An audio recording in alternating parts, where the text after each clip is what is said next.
Bonjour à tous, bonjour à toutes. Il est 11 heures, on va pas tarder à commencer ce webinaire et on va attendre quelques secondes si vous le voulez bien que tout le monde arrive. Quelques secondes encore, vous avez la délicatesse d'arriver à l'heure, donc on va pas commencer trop en retard. Quelques instants encore. Vous avez pour des questions techniques, vous avez dans le chat les coordonnées de la personne que vous devez contacter. Si vous avez un problème de son ou d'image, n'hésitez pas à contacter directement cette personne. Vous avez son numéro de téléphone, 01. Donc ça, c'est une chose.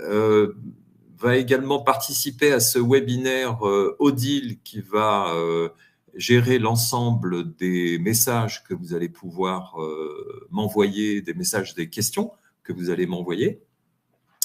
Odile avec laquelle je travaille très souvent, qui est la reine des bilans de compétences. On ne sait jamais si vous aviez des bilans de compétences à faire à vos salariés, vos collaborateurs, ou pour vous-même. Voilà. Écoutez, je vous propose que nous démarrions. Il est 11h, 11h01. Donc voilà, merci d'être présent à ce webinaire sur la reprise et la création d'entreprise. Comment bien évaluer la dimension émotionnelle. Alors, ce que je vous propose dans un premier temps, c'est au travers du chat, puisqu'on ne peut pas se parler, mais l'idée, c'est de créer un petit peu d'interactivité entre nous, c'est de répondre à ces questions, si vous le voulez bien. Quel est votre secteur d'activité? Est-ce que vous êtes créateur ou repreneur? Et puis, face à ce challenge de la création ou de la reprise, comment vous sentez-vous? Et comment faites-vous et que faites-vous de vos émotions? Comment ça se passe dans cette période de reprise, de création? Vous en êtes peut-être au début ou peut-être vous êtes quasiment en train de signer ou déjà en activité. Mais est-ce que vous avez déjà regardé un peu ce qui se passe chez vous, dans vos émotions et qu'est-ce que vous faites avec? Donc, si vous avez quelques idées, quelques réflexions, n'hésitez pas. On pourra en discuter durant le déroulé du webinaire. OK. Alors, petit aspect technique, voilà, c'est bon, ça marche. Donc, un programme très simple. On va parler d'émotions. Ben ouais, on va parler d'émotions parce que même dans l'entreprise, il y a de l'émotion, vous verrez. Et comment faire face à ces émotions et puis surtout des cas pratiques. Comment nous avons pu, avec les équipes de haut débit, déjà travailler sur ces questions-là. OK, moi, pour ma part, je m'appelle donc Luc Girard, vous avez vu, j'ai dirigé pendant 40 ans des entreprises de conseil, de conseils qui avaient pour objectif d'accompagner principalement des familles, des groupes familiaux, à comprendre et anticiper les risques, les enjeux de la gestion de leur patrimoine. Alors, la gestion de patrimoine, c'est un environnement vaste, mais nous, notre métier, c'était surtout d'aborder des questions purement fiscales, juridiques et de vision globale et de stratégie, notamment sur des questions d'organisation, de transmission, et donc de voir bien souvent les enjeux émotionnels qu'il pouvait y avoir dans la transmission ou la reprise d'une entreprise. Et puis, j'ai développé une expertise des techniques humanistes d'accompagnement des personnes, donc formation dite de coach. Et j'ai développé également une connaissance basée donc sur les travaux de recherche des enjeux émotionnels dans la gouvernance des entreprises. Vous avez beaucoup de chercheurs, beaucoup de recherches universitaires jusqu'au Québec d'ailleurs, qui ont été réalisées sur les questions émotionnelles dans la gouvernance des entreprises, pour constater que c'était souvent des freins et comment on pouvait finalement développer des entreprises tout simplement en travaillant sur l'émotionnel du dirigeant et des équipes. Alors, Haut Débit, pour ma part, je suis coach agréé par Haut Débit, labellisé par Haut Débit. Et Haut Débit a été créé en 2006 à l'initiative de Johan Duclos. Et la mission de Haut Débit, et je vous lis la phrase, est de garantir une qualité de prestation transformationnelle par les professionnels de l'accompagnement labellisés haut débit. C'est vraiment une mission qu'on a à haut débit, c'est d'emmener nos clients vers une réelle transformation. Pas nécessairement, pas uniquement de donner des moyens, mais d'aller vers un résultat qui soit, je dirais, calculable, validé, validant. Jusqu'à présent, on est une vingtaine de coachs labellisés, 10 en parcours de labellisation. Et je vous inviterai à aller voir le site internet de Haut Débit sur lequel vous aurez bien sûr toutes ces informations. Bon, donc pour ma part, moi, ma mission, c'est d'accompagner, après toute cette carrière de dirigeant, d'accompagner à mon tour les dirigeants sur les aspects émotionnels, parce que pour moi, c'est important de développer cette question-là. J'en ai eu besoin dans ma carrière de dirigeant. J'ai souvent constaté les manques qu'il y avait sur la connaissance de soi dans la gouvernance des entreprises, même des grandes entreprises. Et donc, je m'intéresse à l'accompagnement à la création, à la reprise, à la transmission, et plus particulièrement pour les entreprises familiales. Je me suis d'ailleurs formé et je me forme encore à la systémie familiale pour comprendre ce qui se passe, quel est l'héritage émotionnel justement que l'on porte parfois depuis longtemps et qui est parfois très lourd et qui peut bloquer justement ou limiter au moins le développement et la transmission d'une entreprise. Alors, vous avez dû constater depuis au moins le premier confinement qu'on était dans une société de plus en plus émotionnelle. On prend des décisions souvent de manière instinctive, souvent de manière émotionnelle. Je suis pour, je suis contre, j'aime pas ça, j'aime ça. Bon, tout ça, c'est de l'émotion, mais sauf qu'on ne comprend pas bien. Voilà. Alors, ce que je constate également, c'est que de plus en plus de jeunes entrepreneurs, et j'ai un très bel exemple à vous donner tout à l'heure, montrent plus leur vulnérabilité, leur authenticité, et sont plus à la recherche de sens au moment où ils créent leur entreprise et dans la gouvernance qu'ils veulent opérer plus tard. Mais voilà, les émotions dans l'entreprise sont souvent considérées comme des éléments perturbateurs, néanmoins, du bon fonctionnement. Combien de fois on a ah mais celle-là elle va pas la ramener, ou celui-là il vient nous embêter avec ses difficultés, et pourtant ça vient dans l'entreprise. Quand on passe 2/3 de son temps au travail, comment ne pas aborder à un moment les questions justement émotionnelles, de confort personnel de la personne. Donc, le savoir-être d'entreprise est de plus en plus pris en considération. Il faut quand même le souligner. Pour autant, et ça c'est assez dommage, je constate que assez peu de dirigeants en font un atout pour leur leadership. Pour ça, il y a quelques raisons. On pourrait faire un webinaire sur les raisons, mais je vous en suggère quelques-unes. Depuis l'enfance, on apprend à les éviter, les maîtriser. Et j'ai fait une belle faute d'orthographe, je vous prie de m'en excuser d'ailleurs. On apprend à maîtriser, à éviter, à contrôler. On dit souvent, il faut contrôler les émotions, il faut les éviter. Tu ne vas pas nous embêter avec tes pleurs. Bon. Parce que émotion égale faiblesse. Souvent, je livre mes émotions, et surtout pour un homme. Ça... Et puis, on est encore, à mon sens, dans l'idéologie du dirigeant super-héros qui reste debout contre vents et marées. Combien de fois on a dit ça? Combien de fois on l'entend?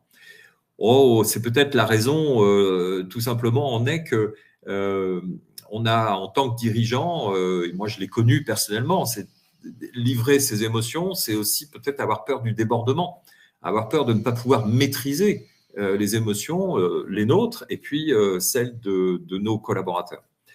Et pourtant,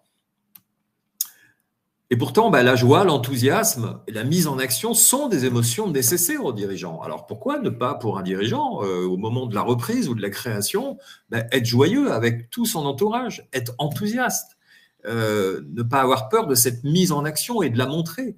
Après tout, si vous êtes joyeux, enthousiaste, il y a de grandes chances que vous emmeniez avec vous l'ensemble de vos équipes et de votre écosystème. Il ne s'agit pas de maîtriser, d'ignorer ces émotions, mais de les accueillir, de les mettre au service de notre pensée, de notre efficacité. Si on réserve une place dans son management, ça permet de prendre des décisions plus conscientes et intelligentes.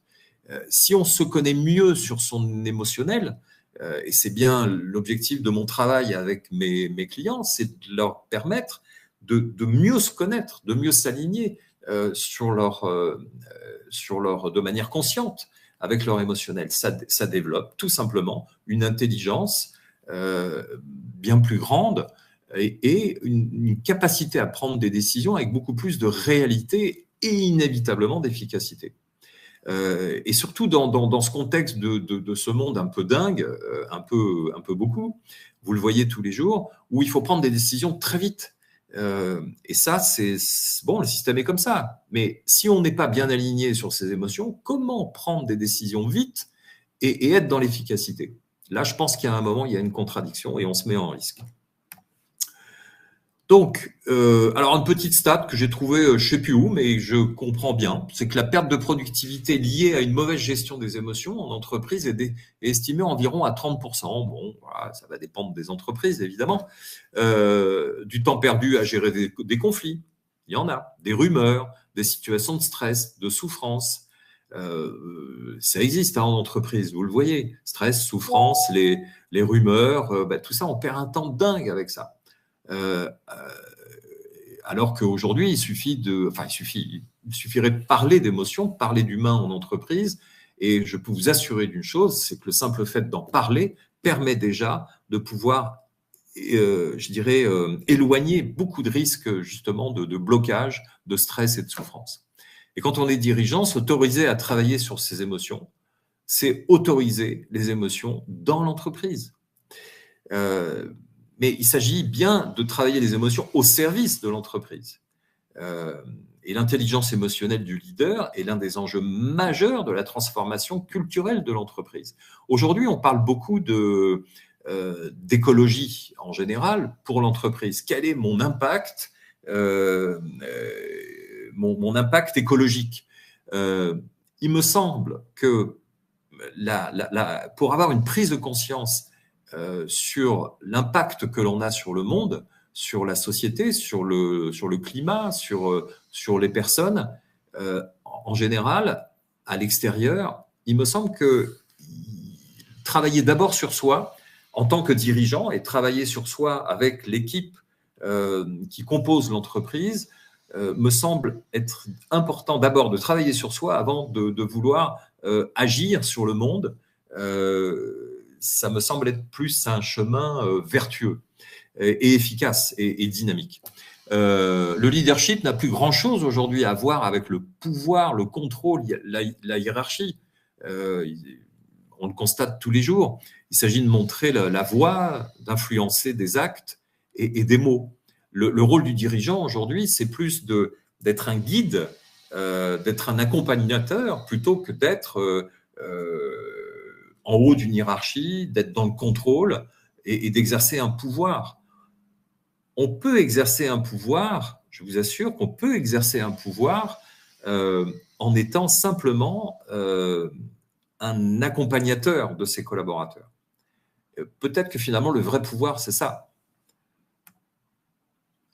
Et le dirigeant doit proposer justement le sens, créer la confiance, accompagner les individus, initier et guider l'intelligence collective. Et l'empathie, la sincérité, la capacité à observer et écouter, l'intelligence émotionnelle sont désormais les compétences du leader. Mais pour ça, le leader, le dirigeant, le repreneur d'entreprise, le créateur d'entreprise, eh bien son rôle, c'est déjà sa responsabilité même, à mon sens, c'est de comprendre comment il fonctionne, de comprendre ses émotions. Et donc, voilà. Alors, voilà. Et si on comprend ces émotions, on va comprendre que l'entreprise est le reflet du dirigeant. Votre entreprise, c'est votre reflet. On le voit tous les jours.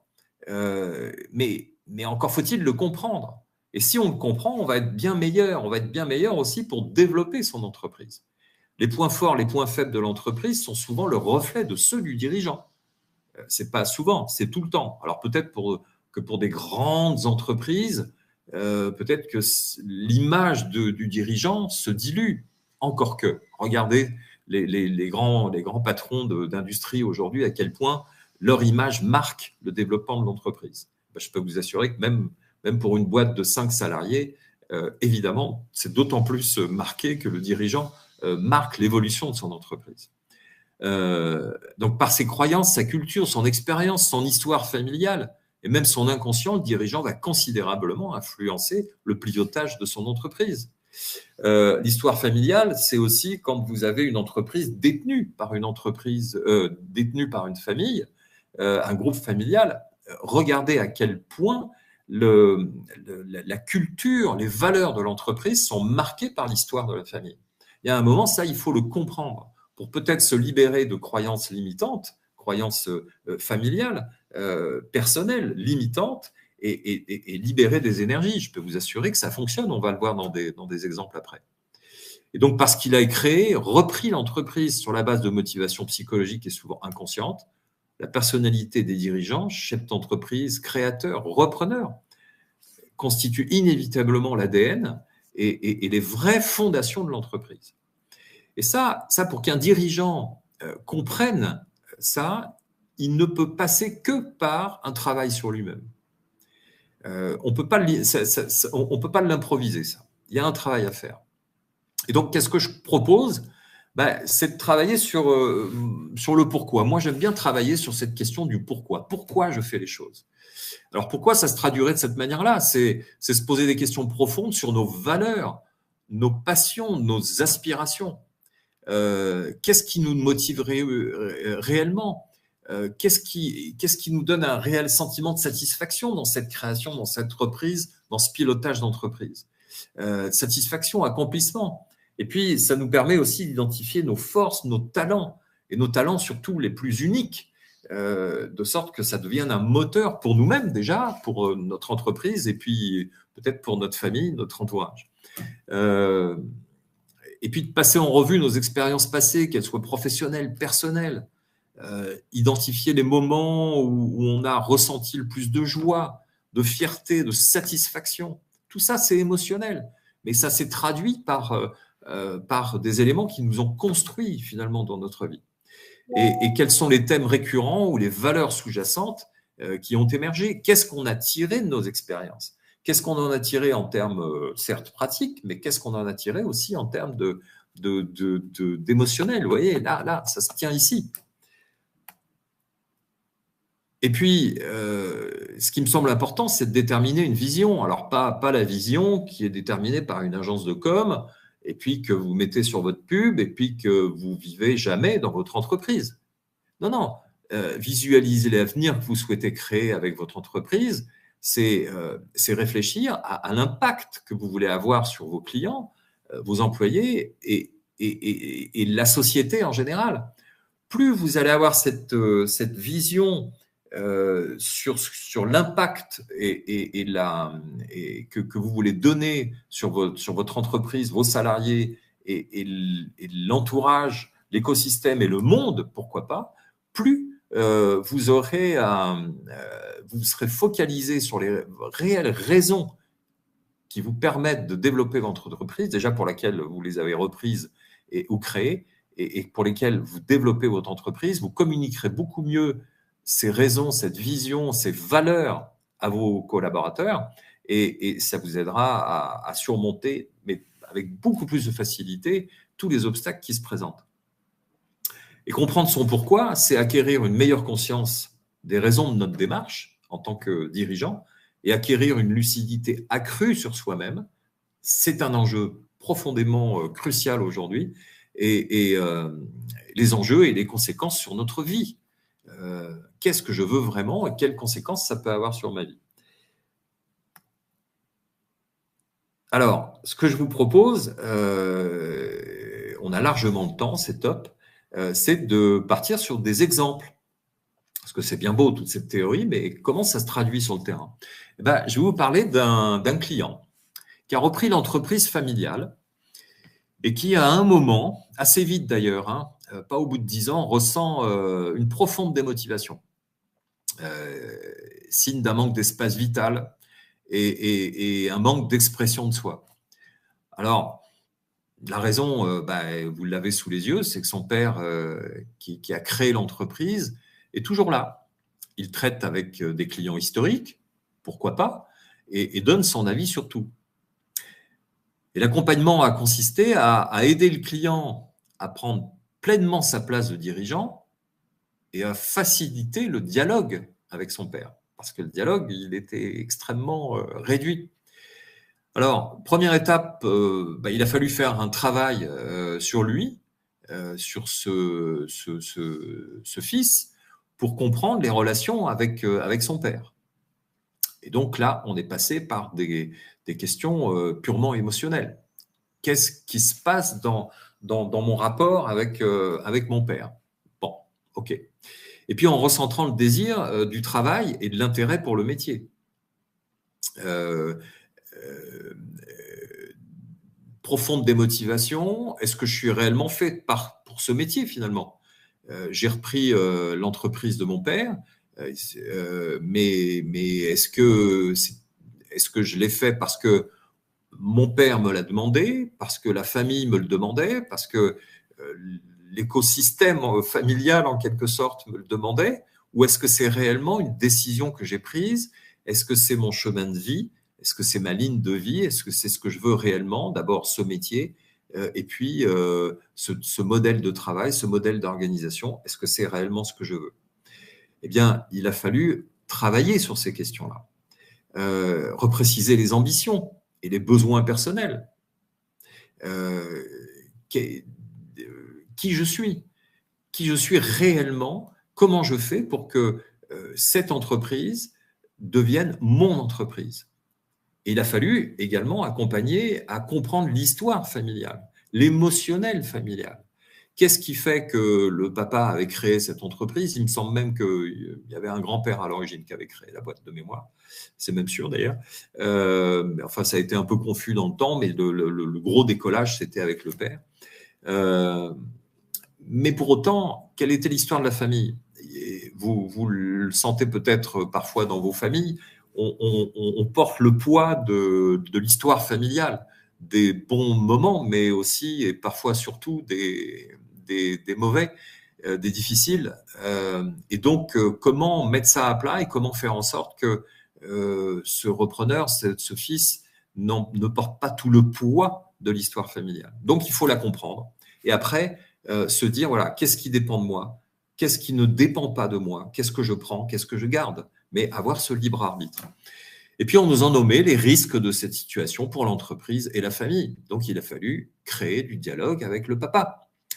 Alors, finalement, ça s'est bien passé parce que le papa, lui, garde toujours cette fonction, je dirais, commerciale de discussion avec les clients historiques, mais que ça. Et il reste vraiment à sa place. C'est-à-dire que l'idée, ça a été vraiment que chacun retrouve sa place, que le fils puisse, il a pris un associé, il a embauché, voilà, il a pris vraiment sa dimension de dirigeant. Et puis le papa, il s'est dit, ouais, ok, maintenant je comprends, je connais bien certains anciens clients, je vais continuer à m'en occuper, mais tout ça est devenu très clair. Et à partir de là, tout le monde a repris sa place. Alors, notre cas numéro 2, eh bien, c'est 3 jeunes de 27 ans. Alors, attendez, juste, je vais faire un petit tour par le chat, voir si vous avez des commentaires, des questions. Nous avions, dans les professions, nous avions un conseiller chambre des métiers, actuellement salarié, et une autre personne, donc actuellement salarié agroalimentaire. J'envisage de me mettre à mon compte sur une activité de conseil en copilotage financier. Eh bien, c'est une super idée. Moi qui viens en partie du financier, pourquoi pas? Mais ça, on peut... N'hésitez pas, après ce webinaire ou dans les jours qui viennent, si vous le voulez, très, très gracieusement, on pourra échanger sur vos projets si vous le voulez. Alors, le deuxième cas pratique, c'est un dossier que je suis actuellement. 3 jeunes de 27 ans qui s'associent pour créer une entreprise. Alors, ces jeunes m'ont contacté, ils m'ont dit la chose suivante. Voilà, on se reconnaît des compétences, les compétences nécessaires, on se fait confiance, c'est déjà pas mal, on a envie de bosser ensemble. Pour autant, ça fait 2 ans qu'on se connaît seulement, ça fait 2 ans qu'on s'est rencontrés chez notre ancien employeur, Et justement, on a eu envie de créer une boîte sur le même modèle. On pense qu'on est bon pour ça, donc on y va. Et les objectifs de mon accompagnement, c'est que chacun trouve sa place parmi ces 3 associés. Et puis, ce qu'ils veulent, c'est se préparer émotionnellement à vivre les étapes de la vie de l'entreprise. Parce que, a priori, ils ont un bon plan de charge, un bon plan de décollage, ils sont dans le domaine financier, à Paris, dans un domaine un secteur assez, je cherche le terme, qui est une niche. Et donc, a priori, ça va décoller assez vite et ils devraient plutôt gagner de l'argent. Sauf que ils vont devoir prendre des décisions stratégiques. On n'embauche pas, il faut prendre des bureaux, comment on se répartit l'argent. Bon, il y a beaucoup de choses qui ont été réfléchies et écrites déjà maintenant, évidemment. Mais ils vont vivre des étapes émotionnelles dans l'évolution de l'entreprise. Et donc, ce qu'ils veulent, c'est se préparer à ça. Et puis se réunir autour de valeurs plutôt authentiques, pas des valeurs, encore une fois, qui écriraient une agence de com et qui ne seraient pas tout à fait bien vécues dans l'entreprise. Alors, comment on fait ? Qu'est-ce que je leur ai proposé ? Je leur ai proposé d'avoir qu'ils aient un accompagnement individuel déjà. Première étape, accompagnement individuel qui vise à ce que chacun d'entre eux se comprenne. Comprennent ses émotions, justement, comprennent ses valeurs, comprennent son pourquoi, dont on parlait tout à l'heure. Pourquoi je veux créer cette boîte ? Qu'est-ce que je trouve bien chez mes associés ? Qu'est-ce que je pense leur apporter ? D'où je viens ? Comment je réagis ? Voilà, comment je fonctionne d'une manière générale. Et ça, c'est comprendre son émotionnel. Donc, première étape, individuelle. Et déjà, je peux vous assurer d'une chose, c'est que ça fait quoi ? Ça fait 2 mois que je les accompagne. Déjà, ils arrivent à mieux se parler. Déjà, ils me disent, ouais, j'osais pas dire ça à l'un de mes associés parce que j'avais peur que ça le contrarie, j'avais peur de ses réactions. Et en fait, déjà, la parole se libère. Donc ça, c'est génial. Première étape, c'est travail individuel. Je comprends mes émotions, je m'aligne sur mes besoins, mes valeurs et la réalité de ma personnalité. OK, donc je me regarde avec honnêteté, franchise et gratitude. Première étape. La deuxième étape, et ça on va le faire à l'automne, c'est de faire un travail de cohésion d'équipe où là on va travailler pendant 3 jours ensemble, tous les 4, tous les 5, parce que je pense qu'il y aura une autre personne avec nous, un autre coach, où on va travailler la cohésion d'équipe. Et ça, c'est génial parce qu'ils en sont au début de leur vie d'association, d'entreprise. Et donc, ils vont pouvoir écrire les valeurs qui vont les guider dans les années à venir. Ils vont pouvoir déterminer les plus petits dénominateurs communs qui font qu'aujourd'hui, ils travaillent ensemble. Lesquels dénominateurs communs les aideront dans les périodes où parfois ils auront l'impression de se dissiper, l'impression de quitter leurs valeurs. Eh bien, ils pourront y revenir beaucoup plus facilement puisqu'ils auront travaillé en profondeur dès le départ. C'est une chance.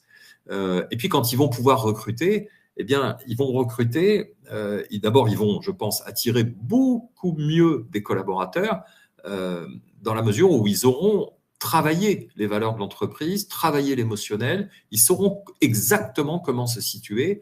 Et je crois qu'aujourd'hui, des collaborateurs en phase de recrutement seront beaucoup plus séduits par une entreprise qui aura travaillé profondément ses valeurs et l'émotionnel qu'une entreprise qui peut afficher des choses et qui finalement ne les vit pas réellement dans leur quotidien. Donc voilà, moi je suis assez fier de suivre ces 3 jeunes-là qui affichent finalement une sacrée maturité pour avoir le courage d'aller travailler ces thèmes-là et en même temps de mettre, alors que l'argent manque toujours un peu au début d'une entreprise, ou du moins on le compte, ils mettent un budget d'accompagnement, un budget un peu rondelet pour se faire accompagner sur ces questions-là. Allez, deuxième cas pratique, troisième d'ailleurs, voilà. Un dirigeant d'une entreprise de 10 salariés, une entreprise de gestion de paie, Vous savez, ces entreprises qui en fait font en quelque sorte une sous-traitance notamment auprès d'experts comptables pour traiter les paies au travers d'entreprises en direct. Et ce dirigeant, un jour, tombe dans une période où il n'a plus de motivation. Mais ça va, ce manque de motivation, ça va jusqu'à avoir mal au ventre le matin pour aller à son entreprise. Ça arrive aux salariés, mais ça arrive aussi souvent pour des dirigeants. La solitude parfois du dirigeant l'amène à perdre ses motivations, et puis avoir mal au ventre. Et d'ailleurs, en ce qui me concerne, dans ma vie de dirigeant, je peux vous assurer qu'à une certaine période de ma vie, moi, j'allais au bureau, pareil, avec un mal au bide. Et c'est pas évident après pour aller évidemment travailler. Donc, qu'est-ce qu'il faisait ce dirigeant?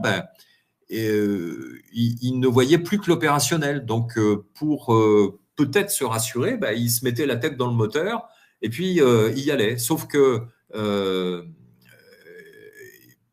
pas de délégation, pas de communication. On se renferme, on s'enferme. On se renferme et on s'enferme. Et puis, justement, il y a un moment, on se fatigue, on se démotive. Il a échappé au burn-out, mais ça aurait pu venir. Et puis, voilà. Mais il a su tirer une sonnette d'alarme au bon moment. Et là, on a fait un point sur ses compétences, ainsi que les raisons profondes qui le poussaient à agir ainsi. Qu'est-ce qui fait que vous vous retrouvez dans cette situation? Quelle est votre histoire? Quel est votre émotionnel? Et il a compris finalement ce qui dépendait réellement de lui. En quoi je peux être réellement acteur de ma vie et qu'est-ce que je peux finalement lâcher aux autres. Et à partir du moment où je réfléchis sur ce que je peux déléguer, eh bien, ça veut dire que je vais me poser des questions sur moi-même, sur ma capacité à déléguer, et puis je vais réfléchir à comment communiquer avec les autres, avec mon équipe. Et donc, je regarde beaucoup mieux comment eux également sont bâtis, comment eux fonctionnent. Et là, évidemment, les rapports humains changent. Et à partir de ce moment-là, il reprend sa place de leader. Je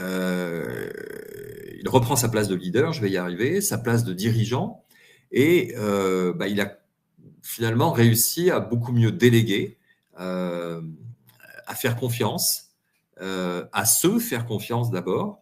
Et il a donc pu se libérer du temps. Et comme vous le voyez, il a développé de nouvelles activités, notamment l'audit. Et moi, je suis convaincu d'une chose, je l'ai vérifié dans ma carrière à titre personnel, et je l'ai vérifié dans différents accompagnements auprès de dirigeants, c'est qu'à partir du moment où on se regarde dans la glace, où on travaille sur soi, à partir du moment où on comprend comment on fonctionne, où on intègre cette notion d'émotion, où on regarde nos émotions, eh bien, inévitablement, on se comprend mieux. Inévitablement, on entre en empathie vis-à-vis de nous-mêmes. Et je peux vous assurer d'une chose, c'est qu'on libère énormément d'énergie. Regardez simplement ce monsieur qui, parce qu'il a fait ce travail sur lui, on l'a accompagné, mais en fait, le boulot, c'est lui qui l'a fait. Eh bien, ça lui a permis de, certes, libérer du temps, mais surtout lâcher de l'énergie pour aller développer autre chose. Parce qu'il avait cette capacité, évidemment, d'aller développer, d'aller chercher de nouveaux marchés. Il avait plein d'idées, sauf que tant qu'il n'avait pas compris son émotionnel, compris là où il allait et les enfermements dans lesquels il était, il ne pouvait pas se libérer. Voilà. Et notre métier d'accompagnateur, de coach, appelez ça comme vous voulez, c'est tout simplement de libérer de l'énergie. Et Dieu sait si un dirigeant aujourd'hui a besoin d'énergie, besoin de conscience du monde, besoin de conscience de lui-même. Voilà, moi finalement j'ai été vachement rapide. Ce que je vous propose, c'est de répondre à vos questions, vos remarques. N'hésitez pas, on n'est pas hyper nombreux, donc on peut prendre un peu de temps. Alors, que me dit Agnès? Merci pour ce webinaire, je suis avocate en droit des sociétés et j'interviens notamment au stade de la création d'entreprise. J'insiste toujours sur l'importance de se poser les questions du rôle de chaque futur associé, leur complémentarité, pour une gouvernance sereine et prévenir les difficultés et traduire cela juridiquement. Alors, c'est génial ce que vous dites, Agnès, parce que, en effet, si on travaille bien cette question des motivations, à la fois personnelles et collectives, sur le sens qu'on veut donner à notre association, eh bien, et en passant par justement des questions émotionnelles et ne pas avoir peur de se poser ces questions-là et de s'avouer aux uns et aux autres qui nous sommes vraiment, justement, ça va avoir automatiquement des répercussions sur le juridique, sur la rédaction des statuts, sur le modèle juridique global qu'on va utiliser, sur la rédaction des statuts, sur le pacte d'actionnaires. Ça aura des conséquences considérables. Et on va se poser les bonnes questions. Combien de fois, alors tiens, je repense à mes 3 jeunes là dont je vous parlais tout à l'heure. J'ai déboulé dans le dossier il y a 2 mois. Alors je ne sais pas si c'est mon intervention, mais finalement, ils ont déjà changé leur modèle. Ils démarrent en septembre réellement l'activité, mais en fait, ils ont déjà changé le juridique. Peut-être ne s'était-il pas posé les bonnes questions au départ, ou peut-être ne les avait-on pas suffisamment bien accompagnés pour se poser les bonnes questions. Certes, une entreprise est mouvante. Faut jamais, une fois que vous avez fait des statuts ou des pactes d'actionnaires, faut jamais les mettre au fond du tiroir, les oublier et les ressortir que dans 10 ans. Moi, à mon avis, il faut ressortir d'expérience, c'est ressortir des statuts, et je pense qu'Agnès me dira pas le contraire. Si on pouvait revoir des statuts ou des pactes d'actionnaires tous les 2-3 ans, histoire de voir où on en est et d'actualiser les choses, ce serait pas mal. Parce qu'entre-temps, vous pouvez vous marier, divorcer, avoir plus d'enfants, avoir un nouvel associé, ou imaginer de l'avoir, ou ne pas vous entendre avec un associé. Enfin bon, voilà. Revoir les choses parfois peuvent comporter un intérêt non négligeable. Quoi dire d'autre? Louis, qui est syndic immobilier, est-ce que vous avez un projet, Louis, de reprise d'entreprise? Alors Agnès, tout à fait, les statuts et les actes évoluent avec la vie de l'entreprise et sa croissance. Ouais, Agnès confirme en effet qu'il faut absolument ne jamais oublier qu'on a des statuts d'entreprise au fond du tiroir et qu'il faut absolument les revoir régulièrement. Et que c'est lié à l'humain, c'est lié à l'évolution et à la cohésion humaine de l'entreprise. C'est toujours lié à ça. Ne séparez jamais à la fois les aspects juridiques, fiscaux de l'entreprise, d'un groupe familial, d'une famille, d'une transmission de patrimoine. Ne les séparez jamais de l'environnement humain, émotionnel. Ça évitera bien des écueils. Et moi qui accompagne des familles dans la transmission d'entreprise, en intrafamilial ou à l'extérieur, mais ça me passionne particulièrement, donc la transmission d'entreprise en intra. On ne peut pas passer à côté de ces questions humaines, évidemment, qui sont beaucoup plus présentes au sein d'une famille que quand il s'agit d'une entreprise qui aurait été achetée un jour et dont la destination serait d'être revendue. Ok, écoutez, est-ce qu'on a d'autres? Oui, alors Louis, ouais, tout à fait, en ce moment, ce n'est que le début. Alors Louis a un projet, génial. Louis, c'est la reprise d'un syndic qui existe déjà. Alors Louis a le projet de la reprise d'un syndic. C'est un beau métier, syndic, il faut s'accrocher parce que là aussi, il y a de l'humain. Il y a de l'humain dans les assemblées générales, il faut savoir s'écouter, poser les bonnes questions.